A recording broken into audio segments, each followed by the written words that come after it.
Good morning, everyone. How are we doing? Bearded Brush. It's been a while, but I'm making an effort to try and get some videos done for my adoring fans. How's it all going? I hope you all had a nice Christmas, New Year's, and have been enjoying the year so far. It's been that long since I've last done a video.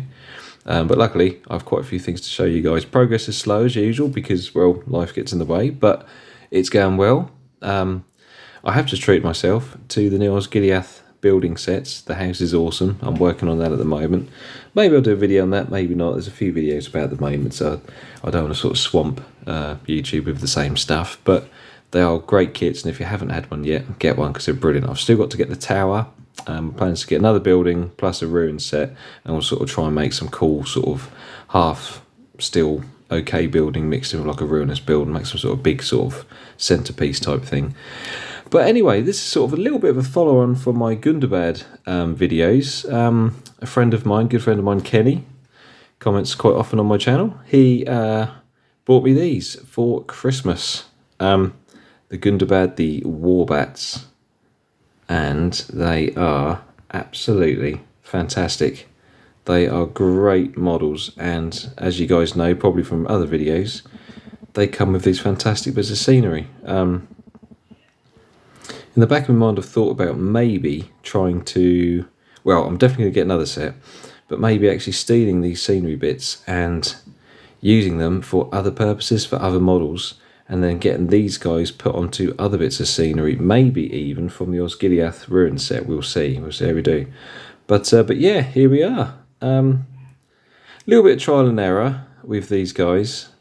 I painted these back in January, and I wanted to make them look realistic with like their fleshy colours and tones.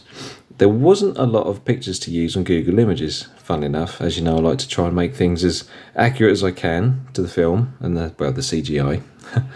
But I rewatched bits of the film as best I could for YouTube and on the discs I've got and things like that to try and get the best looks.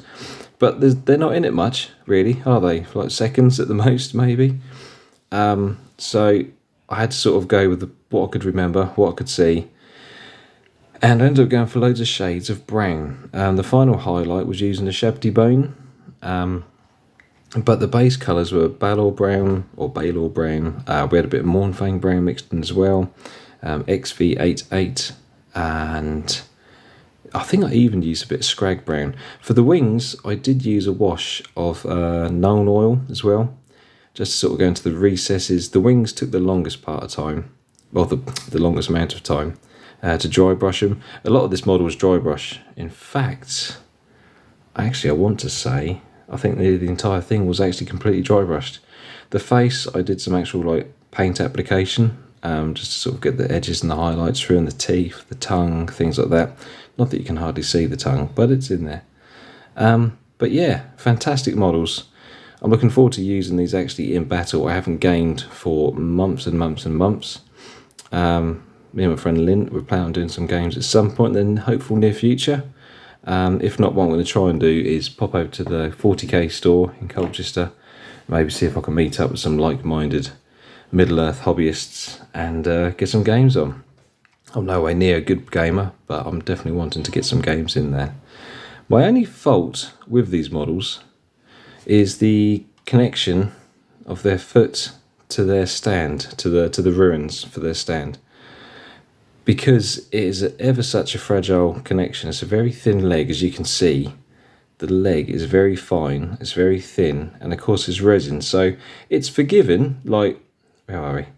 You can bend him. He's got some flex to him, which is a godsend. But it wouldn't take much to break that, and then you've got a real issue trying to repair that.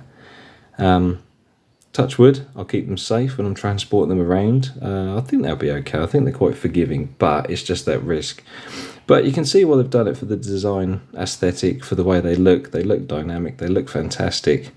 They're really cool. But yeah, maybe some pinning. I did contemplate when I first built these guys actually feeding a thin bit of wire through the foot and sort of drilling right through, but I'm not sure if I've got the skills or the tools to do an accurate enough job in that regards. We'll see.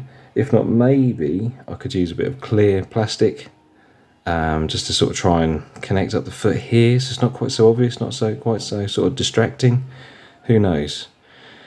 But anyway, I'm really pleased with the finished product. I did some dry brushing of the greens on the base stones here.